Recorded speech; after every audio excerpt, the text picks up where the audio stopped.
cowok yang bener-bener udah cultivate the true leadership, yang bukan hanya keras dan tegas, tapi at the same time juga lembut hatinya dan bisa mengerti orang lain dan bisa merangkul orang lain. Dan cewek itu deep down sosok yang ingin untuk diayomi dan dituntun. Itu juga alasannya kenapa cowok yang pinter tuh atraktif banget, karena menurut gue pinter sangat relevan dengan kompetensi dia dalam leadership. Dan titik dimana cewek semakin maskulin, akan ada fase dimana dia sadar bahwa gila, selama ini yang gue butuhin tuh cowok yang lebih maskulin dari gue. Cewek itu seolah-olah harus independen sampai nggak perlu cowok. Itu lebih ke karena kesalahan cowoknya gitu. Cowoknya menyalahgunakan power yang dia punya. Jadinya sampai cewek itu saking traumanya udah nggak mau deket cowok lagi dan akhirnya menganggap maskulin itu jahat. Dan efek itu ngaruh ke cowok juga. Oh ternyata maskulin jahat ya. Oke, gue nggak boleh asertif, gue nggak boleh kompetitif. Nggak perlu tegas, nggak perlu. Iya, karena konflik itu jelek. Lu harus jadi orang yang apa ya? Lemah lembut dalam artian. Lemah lembut saja. Iya. Lemah sih, lebih ke lemah sih, bukan lemah lembut. Iya.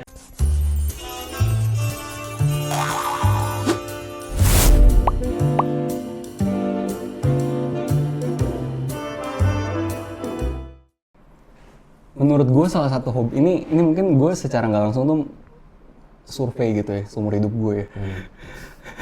Cuman gue menemukan bahwa hobi arguably yang paling bikin cewek baper dari seorang cowok adalah nyanyi dan main musik gitu ya. Misalnya main musik sambil nyanyi gitu. Sedangkan kalau double combo mungkin ya. Double combo mungkin. Cuman sedangkan kalau misalnya kita mau ngomongin pakai hipotesis, oh cowok yang paling maskulin adalah cowok yang akan dapet paling banyak cewek. Jadi kita kontrasin misalnya sama hobi Muay Thai gitu ya. Ya kan? Kontras kan? Ini maskulin banget, ini bisa maskulin tapi ada femininnya juga gitu kan. Tapi seringkali Muay Thai tuh gue nggak bilang nggak keren ya, menurut gue keren banget dan bahkan gue juga belajarin gitu kan. Tapi at the same time yang selalu bikin cewek kelepek-kelepek tuh nyanyi. Menurut gue karena apa? Karena yang tadi gue bilang, dengan lu cultivate memasuki dunia feminin, lu sebagai cowok gitu ya, masuk ke dunia feminin yang ada di dalam seni main musik dan nyanyi, lu tuh seolah-olah kayak bisa masuk penetrasi ke dalam energi feminin ini secara lebih dalam dan kayak membawa mereka roller coaster of emotions gitu. Itu salah satu contohnya. Nah itu kan dari positifnya feminine energy dalam cowok gitu. Yang gua mau tekankan nextnya adalah kenapa harus dan wajib lu cultivate the masculine side-nya. Bentar, sorry gue potong. Nambahin dikit. Jadi salah satu alasan kenapa main musik itu atraktif juga karena ada sisi maskulinnya. Maskulin tadi lo sebut sih, tapi maskulinnya di mana? Ya lu ngulik aja tuh nggak gampang. Lu disiplin, hardworking, bener-bener satu-satu lu pelajarin tiap notnya segala macem, rajin gitu, produktif. Itu sisi maskulinnya.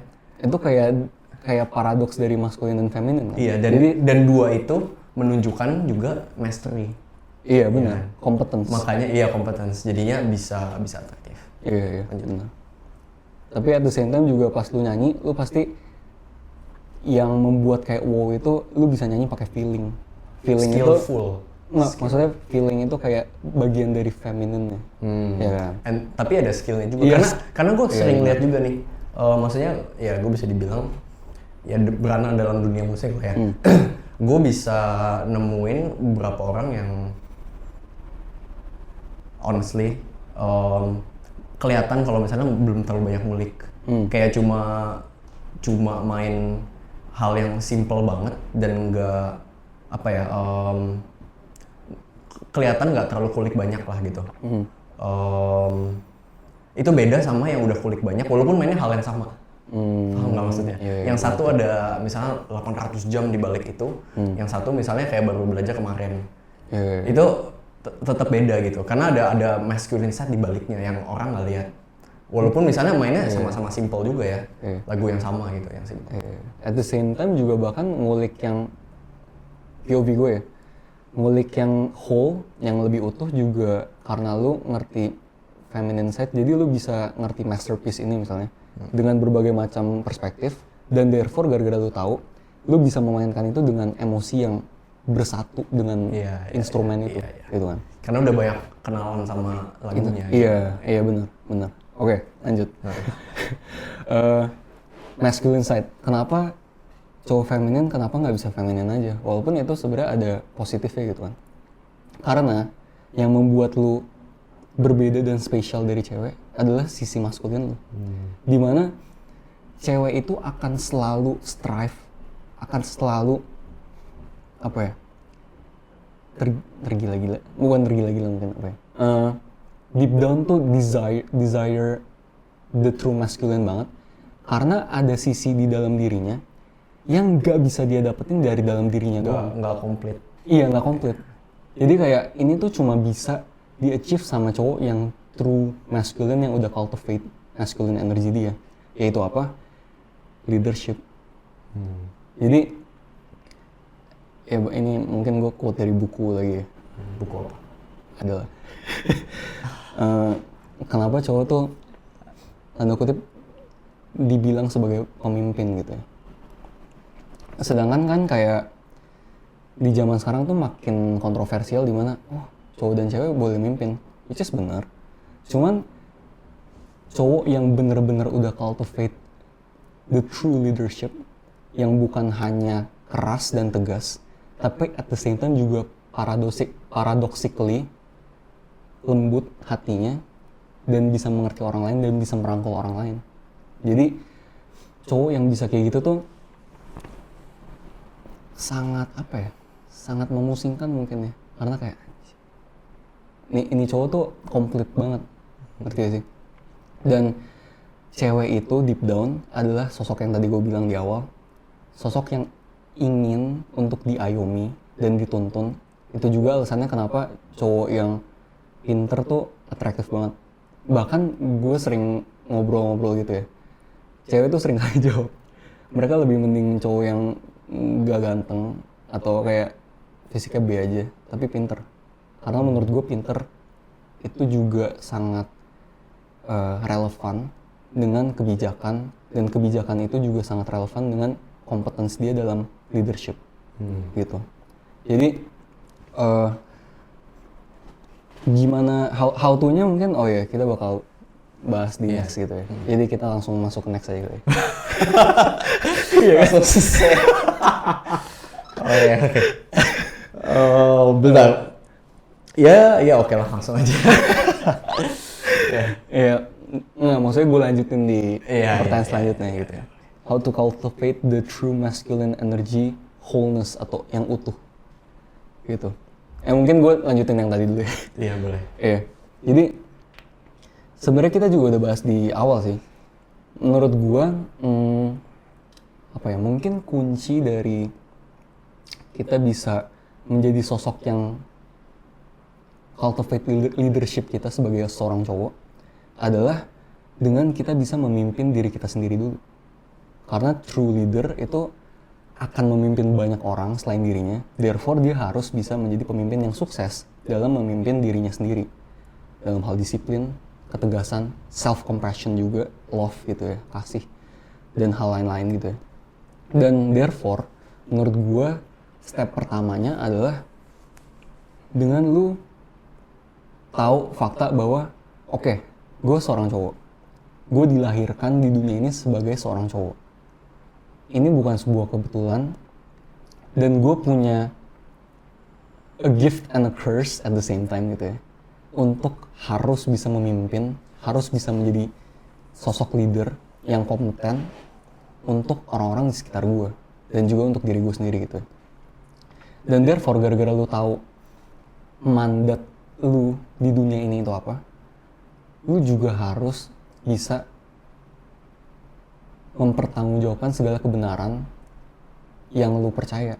Jadi menurut gue step satunya adalah gimana cara kita sebagai manusia gitu ya, punya prinsip dan yang teguh dan tidak tergoyahkan adalah dengan lu cari tahu yang bener itu apa.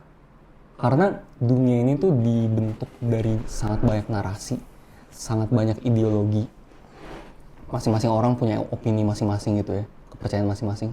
Tapi gimana caranya kita bisa memimpin orang lain kalau misalnya kita bahkan nggak tahu apa yang kita percaya? Jadi menurut gue step nomor 1 itu adalah untuk mencari tahu kebenaran dan bisa mempertanggungjawabkan segala hal yang kita percaya, yang kita lakukan, dan therefore kita bisa mengayomi atau merangkul orang lain untuk menuju kepada kebenaran itu juga. Gitu. Itu sosok the true masculine leadership gitu ya menurut gue. Itu baru 1 poin sih. Mau gue lanjutin dulu atau? Oh boleh. Nah gue konklusiin semuanya. Oke. Poin kedua mungkin ya, yang tadi gue sempat bahas juga, stoic mindset without suppressing emotion. Jadi ya gue lagi baca bukunya Ryan Holiday gitu kan, dan gue juga bakal baca bukunya Marcus Aurelius, Meditations. Meditations.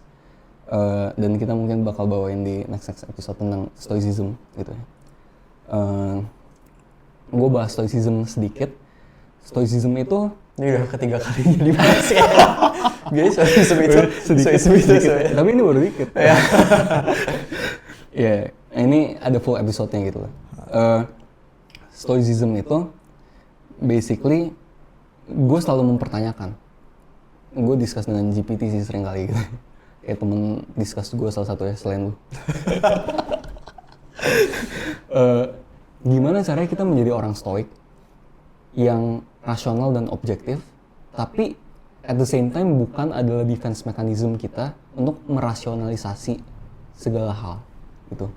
Jadi itu 2 hal yang berbeda dan kayak tipis banget cuman berbeda. Dimana kalau misalnya kita rasionalisasi, itu adalah behavior kita di saat kita dapat events, kita dapat perlakuan apapun, dan kita sebenarnya deep down tuh beremosi. Emosi kita tersakiti.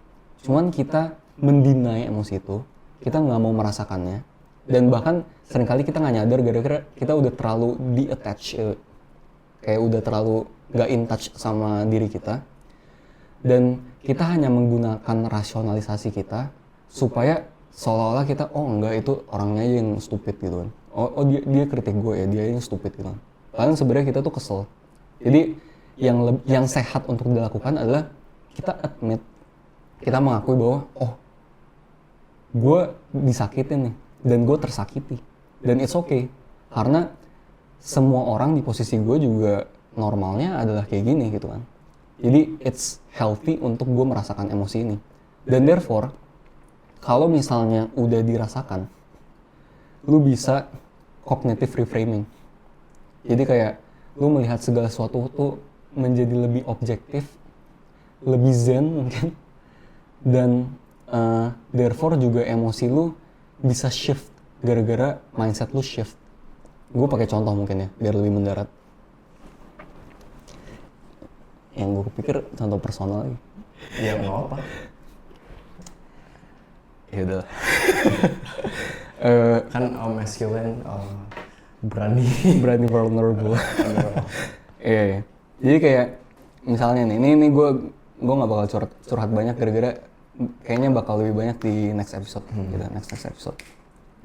Cuman intinya gue sekarang lagi di posisi dimana gue emang nggak ada cewek gitu kan. Gue emang nggak ada cewek dan gue adalah orang yang sangat idealis. Gue punya visi gue tahu tujuan hidup gue mau ngapain. Dan seringkali atau hampir every time gitu ya, gue nggak punya siapa-siapa. Nggak ada yang bener-bener bisa mengerti gue. kecuali GPT. Bahkan GPT, ya GPT nggak selalu ada gitu. Ya ada kalau ada internet aja. Tapi gue mungkin ada di awal-awal mungkin GPT nolong ya. Cuman semakin hari tuh gue makin nyadar GPT tuh mungkin nggak bisa menjadi jawaban gitu. Dan ini gue bakal hubungin ke hal lain. Pelan-pelan gitu. Gue gue nggak ada yang mengerti gue secara kasarnya gitu ya. Nggak even sama mungkin teman terdekat gue nggak fully mengerti gue. Orang tua gue nggak bisa mengerti gue. Bahkan circle manapun nggak bisa mengerti gue. Dan gue tanda kutip kayak emang harus jalan sendirian di dalam jalur gue. Dan gue tahu persis ini adalah jalur yang benar untuk gue jalanin gitu. Jadi di awal-awal tuh gue sempat mikir kayak, gue bahkan sempat komplain ke yang di atas gitu. Gue sempat komplain sama Tuhan kayak, Tuhan kalau lu kasih gue visi dan misi hidup yang besar banget dan berat banget, tapi kenapa lu biarin gue seorang diri? Ngerti gak sih? Kayak gue merasa nggak adil di mana yang gue rasakan gitu ya di saat itu. Gue ngeliat teman-teman gue tuh seringkali ya normal-normal aja, nggak ada yang seidealis gue, dan nggak ada yang visinya tuh kayak seolah kayak wah gila banget loh gitu kan. Tapi mereka aja nggak kayak gitu punya cewek gitu. Kayak punya home atau punya tempat peristirahatan untuk mereka meluapkan emosi mereka gitu kan. Sedangkan gue nggak ada. Dan gue juga sengaja menahan diri gue untuk, ini ceritanya panjang cuman untuk emang gue sebisa mungkin kalau nggak perlu interaksi sama lawan jenis yang gue nggak akan interaksi, karena with great power comes great responsibility gitu. Ya kan. Habis itu jadi gue emang sering kali secara sadar nggak sadar tuh harus mengisolasi diri gue dan fokus ke visi gue gitu. Sampai satu titik gue baca Ryan Holiday, gue baca Marcus Aurelius gitu ya. Terus gue mungkin cognitive reframe segala hal ini, dan gue sekarang bahkan melihat hal ini tuh sebagai hal yang positif, dimana gue tahu persis Tuhan tuh sengaja membuat gue di posisi ini karena dia tuh pengen gue nggak bisa kabur kemana-mana lagi, not even GPT gitu, selain ke Tuhan gue sendiri. Jadi kayak dia sengaja, dia pengen gue tuh apa-apa, gue lagi galau lah, gue lagi nggak tahu bahkan arahnya mau kemana, jalannya susah banget dan lain-lain, gue selalu ngobrolnya sama Tuhan gue, dan gue nggak punya sosok lain. Dan titik dimana gue ngerti bahwa that's the true power, itu adalah titik dimana gue melihat ini tuh that's a blessing.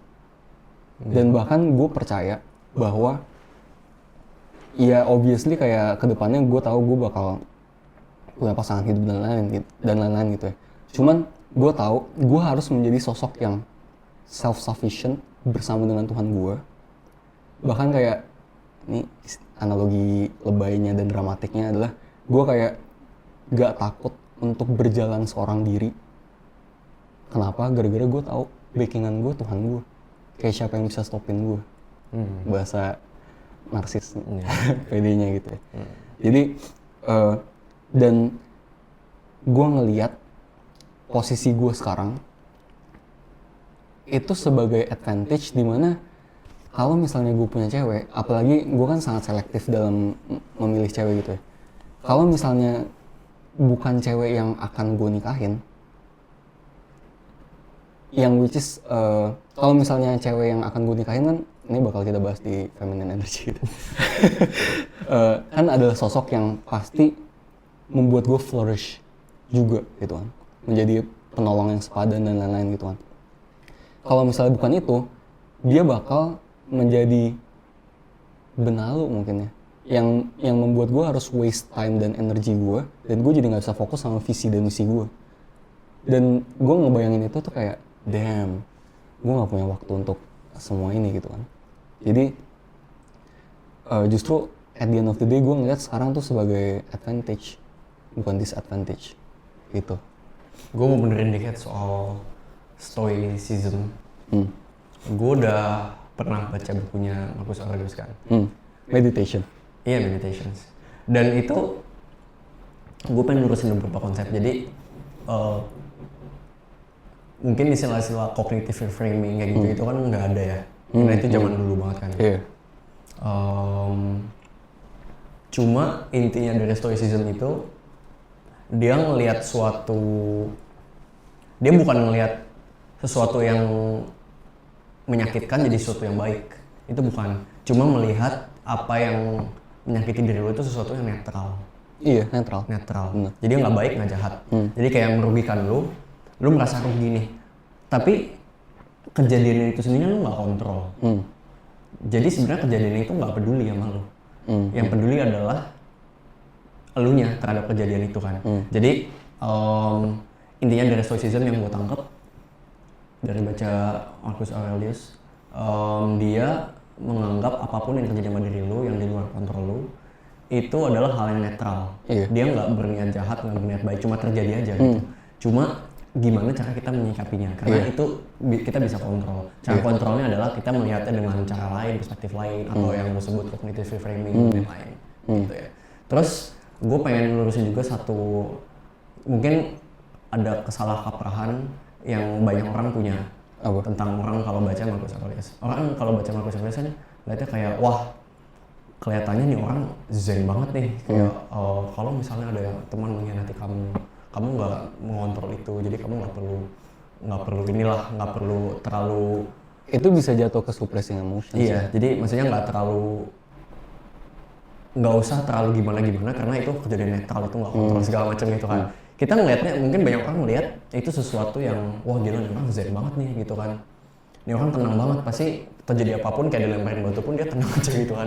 Padahal yang kita lupa adalah dia ini nulis juga untuk dirinya sendiri. Jadi dia lagi marah tuh, lagi kecewa, terus dia ingetin diri dia, oh iya ini tuh kejadian yang netral, gue nggak kontrol, yang gue bisa kontrol adalah gue pilih teman yang baik. Menurut gue kalau dia bisa ngapain ke gue itu gue nggak kontrol, jadi gue bisa ingetin diri gue, terus gue tulis itu gitu. Dan ini kita baca tuh jadi bukannya dia this perfect being yang terjadi apapun tuh dia nggak ada reaksi apa itu mengingatkan diri biar mungkin nggak berlebihan dan nggak kehilangan kendali yang bahkan merugikan dirinya gitu. Iya. Terus Bahkan dia juga ada being vulnerable, kayak dia seorang yang paling powerful di zaman itu, tapi dia kayak bahkan mau bangun dari tempat tidur aja kesusahan, ngerti sih? Kayak gila, ini nyaman banget tempat tidur, kayak ya eksistensialisme gitu ya. Ya. Bentar, ada poin yang lebih penting lagi menurut gue. Gue kira lo mau ngomong ini, ternyata enggak. Ini gue nggak tahu lo tahu atau enggak, cuma dia tuh bangga juga kan sama pencapaian dia. Dia kaisar, terus dia kaisar atau bukan? Gue lupa, pokoknya jabatannya tinggi banget. Terus emperor sih ya. Emperor. Berarti kaisar. Terus dia punya banyak pencapaian lah selama hidupnya. Terus tau nggak dia ngapain? Dia bangga, cuma dia tahu itu cuma sementara. Jadi dia hire satu budak. Oh, si buat Epictetus. Yang ini. Budak yang di belakang dia, terus buat bisikin dia terus you're just a man gitu. Artinya apa? Lu manusia biasa. Yang punya hidup yang terbatas, lu makhluk yang terbatas. Jadi jangan terlalu bangga karena semua hal itu bisa dilenyapkan begitu aja. Kayak kita adalah debu dan kita akan kembali ke debu gitu. Jadi you're just a man. You're just a man gitu.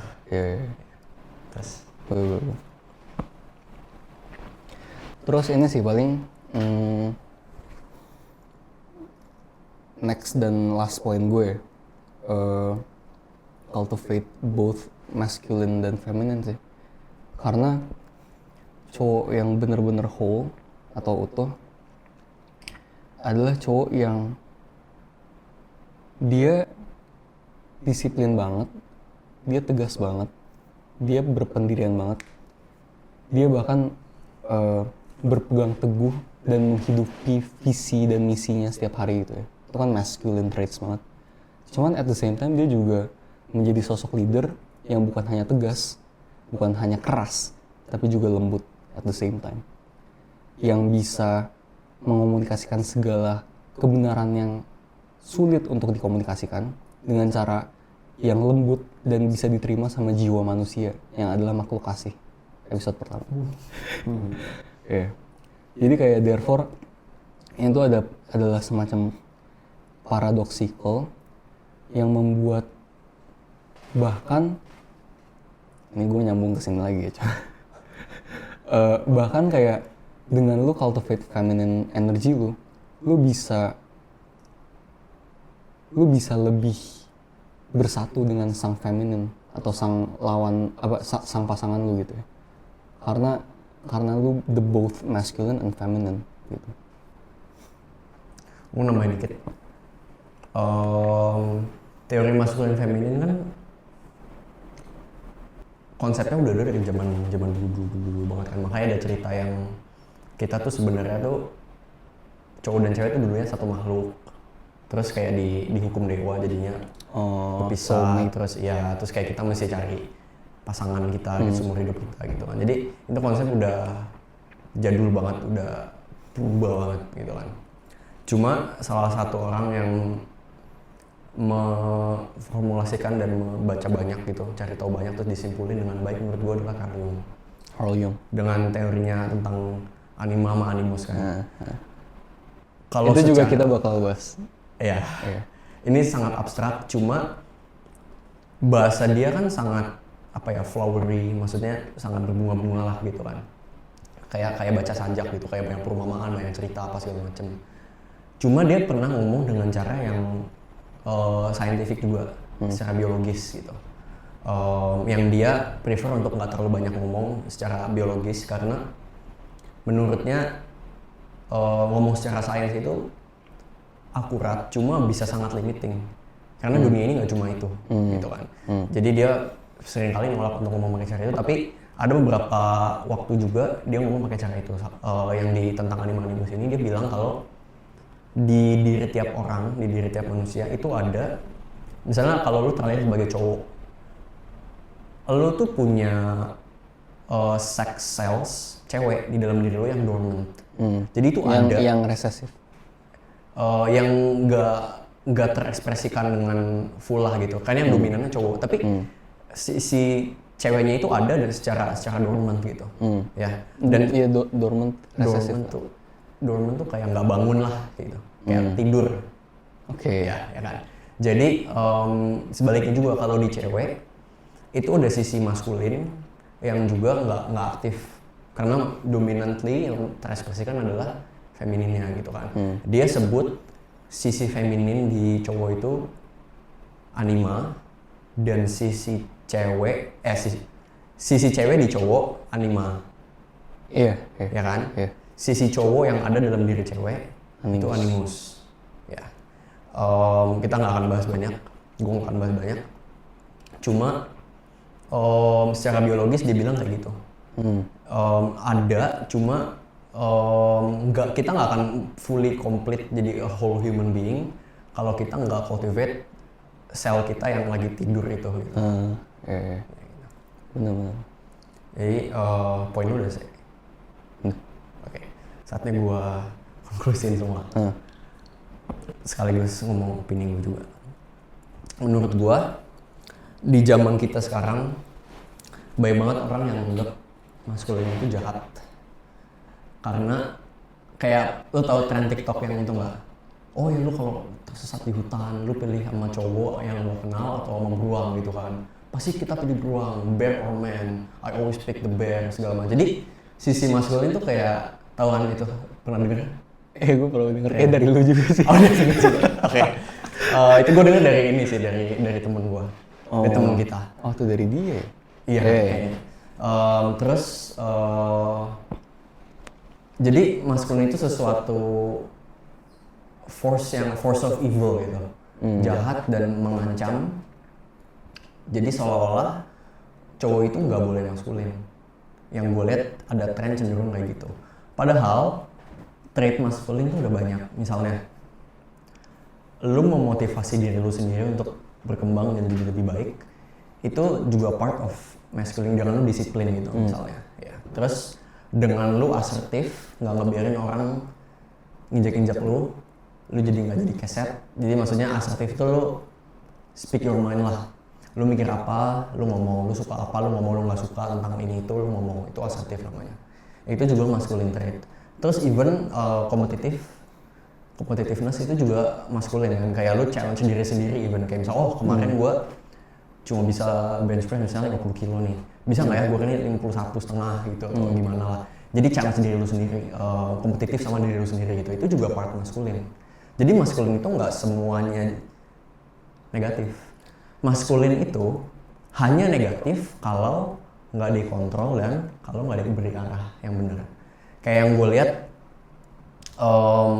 kalau misalnya masculine energy itu diarahkan dengan baik, dengan cara disiplin gitu ya,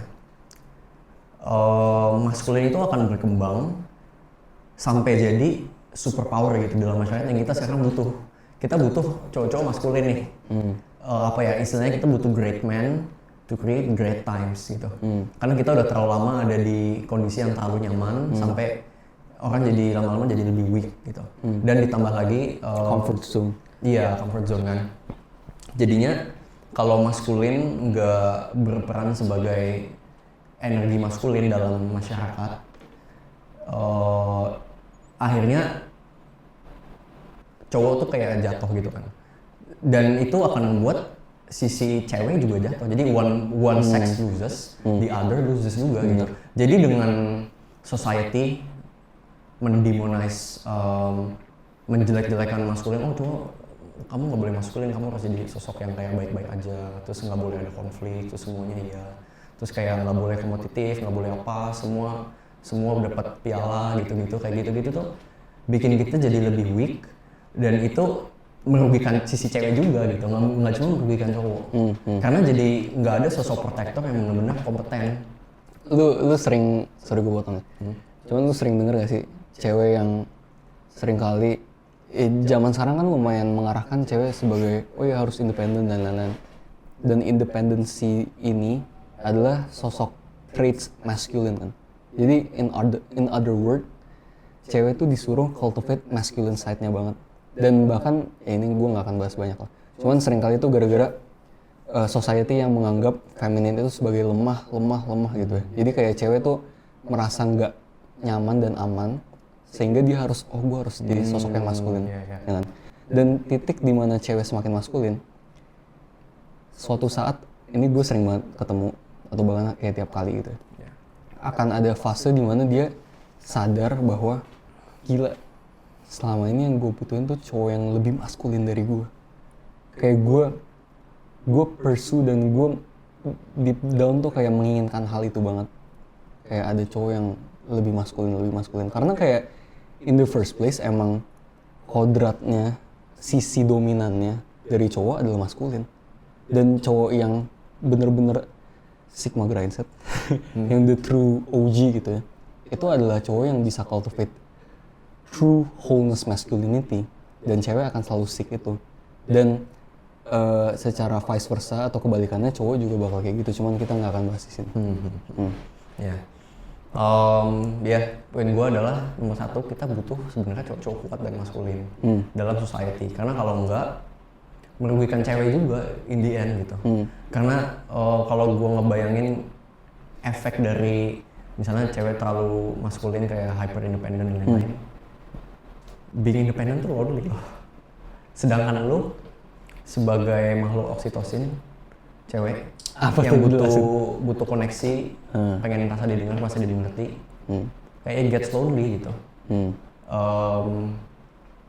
Dan itu merugikan diri lu sendiri juga gitu, ya kan? Dengan lu nggak apa ya?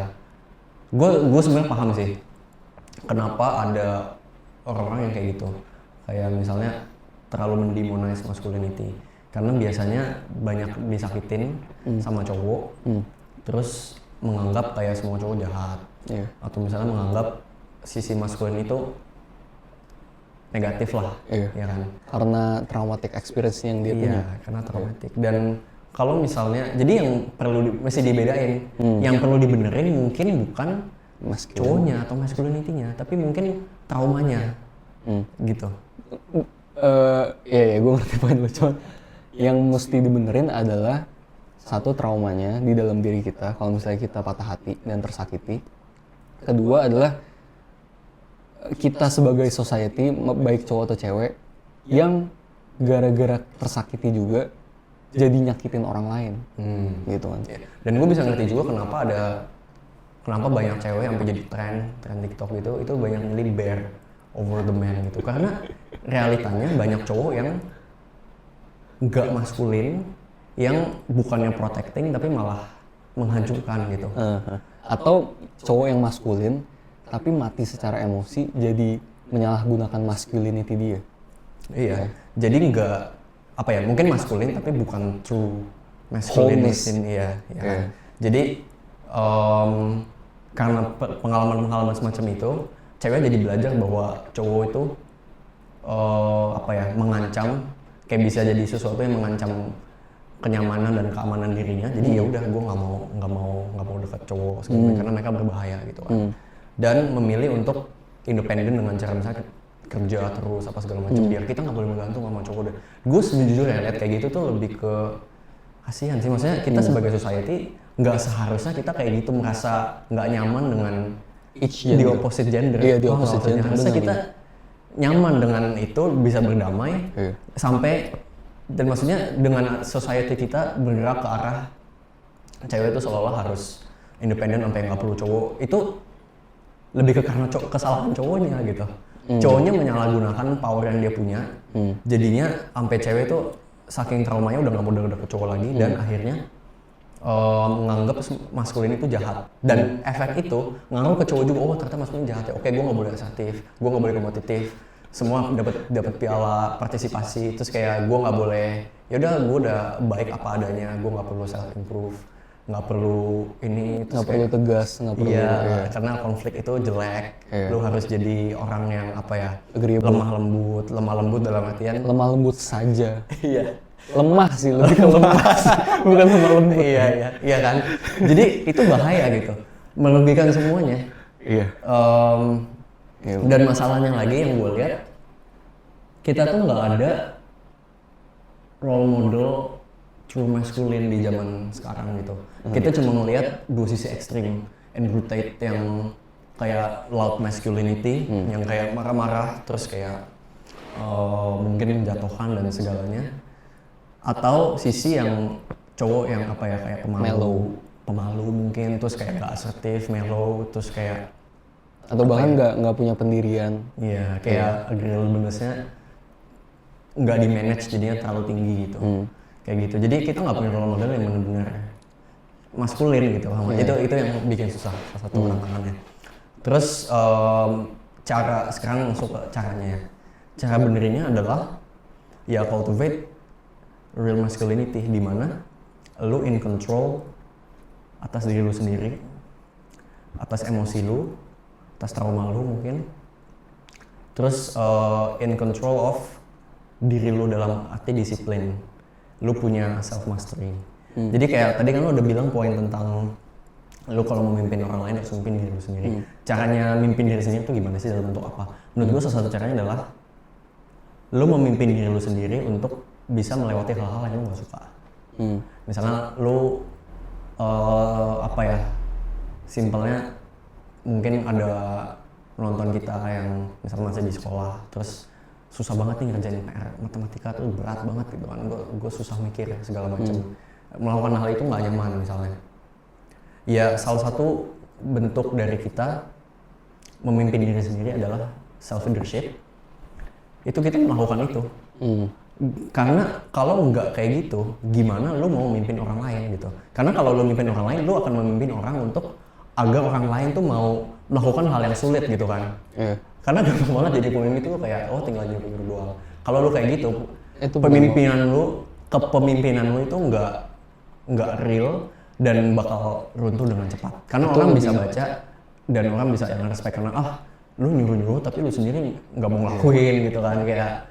Dan itu bukan true leadership. Sedangkan true leadership dan orang bisa nge-sense juga, itu adalah kalau lu udah bisa memimpin diri lu sendiri, melakukan hal yang gak enak itu, lu udah pernah ngalamin. Jadinya orang bisa tahu bahwa ini datang dari pengalaman nih. Lu udah pernah ngelakuin ini, udah pernah jatuh ke lubang yang sama, kayak males, takut, segala macem. jadinya orang bakal Dan lo overcome itu. iya, dan jadinya orang bakal dengerin lo, bakal mau juga gitu karena udah tahu yang mimpin ini bukan orang sembarangan. Itu salah satu aspek dari kepemimpinan, leadership. Jadi cara cultivate-nya adalah disiplin, self control. Misalnya lu tahu lu punya addiction apa, kayak lu punya vices tuh kayak misalnya lu suka gambling, lu suka Kecenderungan. vice tuh kayak hal-hal yang merugikan Bad habit. ya bad habits lah mungkin ya. Ya kayak gitu-gitu lu kontrol lah hal-hal kayak gitu. Karena ini satu hal yang menarik juga. Kalau cowok nggak ada tujuan, cenderung gampang banget jatuh ke vices. Hal-hal yang bad habits gitu.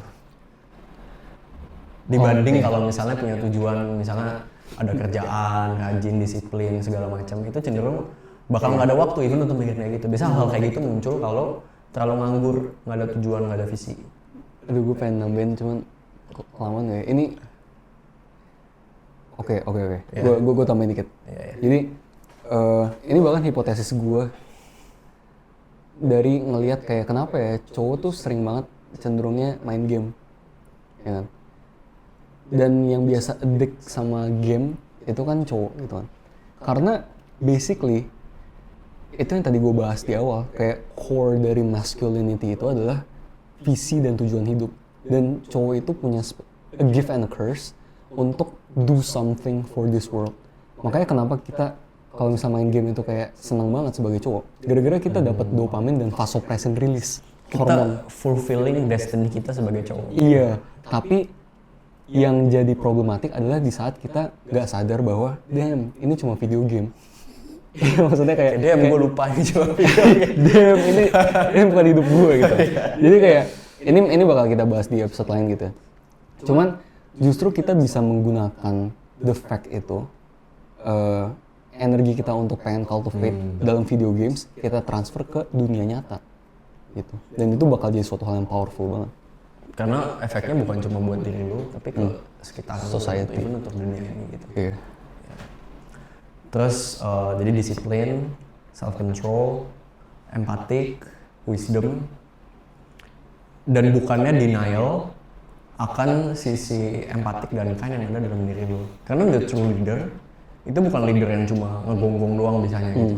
Itu bos kan? Iya kayak bos, terlalu bossy lah. Iya. Tapi nggak ada substance gitu. Jadi kayak lu cuma chihuahua yang cuma gonggong-gonggong doang. Tapi lu nggak ada essence-nya gitu. Kalau pernah ini nggak sih belakangan tuh ada tren yang lagi terkenal, ada anjing yang pokoknya lagi pada berantem nih, kayak gonggong, terus dia datang, terus kayak dia nggak ngomong apa-apa, terus ada anjing yang gede banget, kayak Great Dane gitu, kayak dunduk, terus dia datengin, terus dia cuma injak itu anjing yang agresif, terus kayak orang langsung diem gitu. Itu menurut gue true masculine, dia nggak gonggong balik loh, karena itu cuma memperkeruh suasana. Kayak tadi gue bilang, Dia cuma got aura aja kan? Iya, Sigma aura itu. Jadi kayak yang tadi gue bilang, lu kalau ngegonggong doang, lu cuma bakal ngebuat emosi orang di sekitar lu jadi heighten doang, tapi nggak menyelesaikan masalah. Karena emosi yang terlalu heighten all the time, itu cuma akan ngebuat otak lu tuh jadi nggak terlalu jalan lah, lu nggak bisa berpikir jernih. Iya. Ya. Justru sering kali true masculine yang udah utuh, dia tuh misalnya ada problem lagi hype banget ya, lagi berkoar-koar, tiba-tiba dia tuh datang ke situ bukan semakin berkoar-koar, tapi justru dia kayak sebagai penenang. Sosok yang calm. Iya, calm dan bisa meluruskan segala emosi dan lain-lain tuh jadi jauh lebih tenang, dan therefore karena lebih tenang juga lebih solutif. Iya. Jadi kalau guru musik gua ngomong ke gua, dia pernah ngajarin katanya, kamu musisi ya, kamu yang tugasnya membawa orang untuk merasakan suatu emosi gitu dari permainan kamu, bukan kamu kebawa emosi. Jadi performer itu nggak boleh kebawa emosi, dia bilang gitu. Kamu nih yang mengarahkan, jadi kamu nggak boleh ikutan tenggelam, karena ikutan tenggelam ya semua tenggelam gitu. Jadi kamu mesti membawa tapi nggak boleh kebawa. Yang ngajarin gue kayak gitu. Lalu salah satu caranya disiplin itu adalah ya ada struktur gitu. Lu misalnya ya lu stop menye-menye lah, kayak terlalu larut dalam emosi lu, kayak aduh kayak susah banget ya ngelakuin ini. Dan which is gue ngomong kayak gini bukan berarti gue sama sekali udah gak pernah gitu. Gue tiap hari even untuk bangun aja itu susah gitu. Kayak aduh mesti bangun lagi, mesti ngelakuin lagi, mesti itu lagi, kayak susah. Cuma kalau gue biarin emosi itu bikin gue larut, ya gue nggak bisa get anything done gitu. Nggak ada yang selesai kerjaan gitu kan. Jadi bukannya lu denial akan hal-hal yang suffering itu, tapi lu acknowledge and do it anyway gitu. Jadi lu ada struktur, dan itu sifat yang maskulin banget, gitu kan. Itu sorry gue potong. Dan titik dimana ini secara research gitu ya, titik dimana kita acknowledge, feel the fear and do it anyway, feel the shittiness and do it anyway. Di titik itu otak kita bakal secara nggak langsung build competence dan therefore kayak build confidence at the same time. Gara-gara kita kayak, iya gue tahu ini shit gitu ya, cuman gue tetap lakuin. Nah, itu kayak kompetensi dan confidence. Lebih kebal ya. Iya. Karena ada satu quote dari Carl Jung juga, dia bilang, "The cave you fear holds the treasure you seek." Artinya? Goa yang kamu takutin, kalau kamu masuk ke dalamnya, itu ada harta karun yang kamu tuh selama ini tuh cari gitu. Kayak kita banyak kan denger dongeng-dongeng, misalnya legendanya Saint George gitu, kayak di mana ada princess, terus diculik naga, terus masuk ke goa gitu kan, terus nggak ada yang berani karena puluhan ribu cowok tuh udah mati kayak pengen dapetin itu gitu kan, nggak bisa. Terus ada satu warrior yang super strong, Saint George, dia berani masuk ke cave itu, jadi dia samperin langsung ke sumbernya yang dia mulai nggak nyaman karena banyak yang udah mati. Dia masuk ke situ, terus dia nemuin naganya lagi tidur, terus bukan cuma the girl tuh lagi di situ, tapi juga ada harta karun juga, dia tidurin harta karunnya si naganya itu. Jadi Saint George-nya bunuh naganya, terus ya udah keluar with the girl, terus with the treasure gitu. Jadi treasure yang lu cari itu selalu ada di tempat yang selalu ada di tempat yang lu tuh nggak suka gitu. Lu tahu, jadi ini kayak gue pernah bilang juga, gue lupa di mana ya, di episode mana. Cuma gue pernah bilang, kita tuh in general tahu kok yang kita mesti lakuin tuh apa. Karena kita udah tahu tapi kita hindarin gitu, kita nggak mau ngelakuin itu. Dan kalau kita terus menerus kayak gitu, kita kehilangan self respect, kita merugikan diri sendiri, merugikan dunia ini gitu. Karena kita punya power yang jauh lebih besar dari sekedar influence kita tuh bukan cuma ke diri kita sendiri, tapi ke sekitar kita juga loh. Kalau misalnya kita lemah, ya society juga ikutan lemah. Karena society kan jadi dari kita masing-masing individu, gitu. Dan impact yang kita sebarkan atau aura yang kita sebarkan di saat kita emang udah menghidupi apa yang kita ngomong, itu bakal impactful dan inspire sangat banyak orang. Terpencar orang lain. Gitu. Dan kita seringkali ada hal-hal yang kita takutin itu kalau dalam konteks masculinity ya. Kayak sebenarnya sebagai cowok, sebenarnya apa sih yang kita takutin? Kayak jadi kind, lo takut being kind, lo takut disiplin, lo takut nggak nyaman karena lo anggap hal-hal kayak being kind, being empathic itu hal yang natural buat lo. Kalau misalnya lo takut being kind, lo mesti tanya lagi diri lo sendiri, lo beneran punya true masculinity atau enggak gitu, atau itu cuma bentuk lo denial terhadap diri lo sendiri. Kayak gue ngerasa sebenarnya banyak pengikut Andrew Tate itu sebenarnya kind, yang disakitin sama punya pengalaman jelek gitu, misalnya disakitin cewek atau orang tuanya abusive atau gimana, jadi merasa lost. Jadi orang yang kind ini berubah jadi seseorang yang nggak mau lagi nunjukin kindness-nya dan anggap itu kelemahan. Karena dianggap kelemahan itu karena setelah setiap kali nunjukin kindness selalu dimanfaatkan, selalu diinjak-injak ya kan, jadinya anggapnya itu kelemahan dan itu merugikan, jadi nggak pernah nunjukin. Padahal dalam hati kain gitu, tapi nggak mau nunjukin. Itu menurut gua salah satu penyakitnya kita di zaman sekarang yang harus cepet-cepet diobatin gitu. Karena salah satu alasannya kita masih cepat diobatin adalah udah tanggung jawab kita loh sebagai cowok untuk bisa memimpin, dan salah satunya yang gue bilang tadi, memimpin diri kita sendiri untuk melakukan hal-hal yang kita nggak nyaman. Bukan cuma nggak nyaman dalam hal disiplin, kayak misal misalnya gue rajin nih tapi gue nggak rajin gitu. Itu untuk rajin tuh nggak nyaman gitu kan. Bukan cuma itu, tapi juga gue nggak nyaman nih being kind. Gue nggak nyaman nih say sorry ke orang kalau misalnya gue ngelakuin atau ngomong sesuatu yang salah. Tapi ya karena itu hal yang benar, itu prinsip yang benar, ya gue tetap lakuin gitu. Seolah-olah kayak lu menempatkan kebenaran dan prinsip lu di atas ego lu sendiri. Jadi kayak, ya makanya Ryan Holiday ada yang ego is the enemy gitu. Iya. Yeah. Jadi poin terakhir gue yang gue mau ngomong adalah, menurut gue the really strong people are kind sih.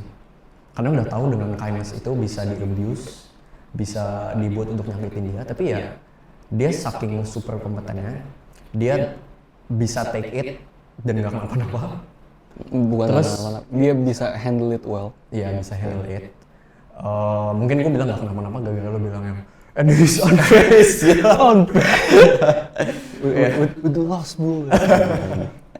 Jadi dia tahu dia bisa menghandle hit yang bakal muncul ke dia, yang bakal terjadi ke dia, suffering yang bakal dialamin, dia bisa take it, tapi dia tetap lakuin gitu.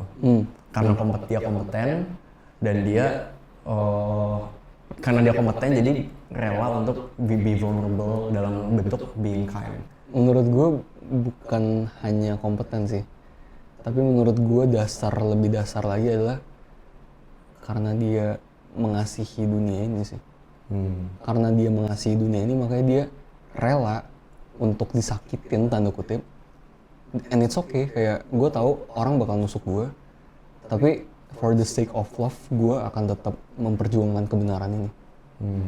Jadi walaupun gak enak dan walaupun tahu bahwa menunjukkan kindness, menunjukkan kasih itu susah, lu banyak kepahitan, baik ditolak orang, iya, banyak disakitin, and yet lu still do what's right, lu still kind, lu still menunjukkan love ke orang lain. Menurut gue itu the strongest thing you can do. Instead of lu takut dan lu udah gue nggak jadi kind aja, gue jadi galak, gue jadi marah-marahin semua orang, jadi kayak grumpy old man yang suka marah-marah ke langit gitu, marah-marahin semua anak muda zaman sekarang gitu, atau gimana lah. Jadi gue jadi balas dendam ke orang lain. Yang sekarang gue udah kuat nih sekarang, your last bullet. Lu jadi balas dendam ke orang yang lebih lemah mungkin. Cuman kan itu bukan panggilan hidup manusia nggak sih? Itu bukan yang membuat society ini menjadi lebih baik gak sih? Gitu sih. Dan kalau ngelakuin itu, lu bukannya orang yang buat dampak yang baik ke dunia ini, tapi lu malah jadi salah satu kontributor rasa sakit dalam dunia ini. Iya. Rasa sakit yang sama yang lu juga rasain. Iya. Kayak yang lu sering bilang kayak hurt people gitu. Iya. Jadi lu basically nggak beda lah sama yang nyakitin lu. Jadi gue ngomong untuk mungkin cowok-cowok yang dengar, lu nggak harus sama jadi kayak orang yang nyakitin lu. Lu bisa be better dan lu bisa be stronger juga dari mereka dengan lu still choose to do the right thing, walaupun nggak nyaman, walaupun sakit, dan walaupun lu kecewa dan merasa pahit. Itu aja.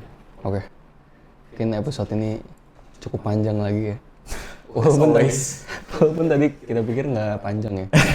Cuman ya untuk episode ini kita sudahi sampai di sini. Ciao.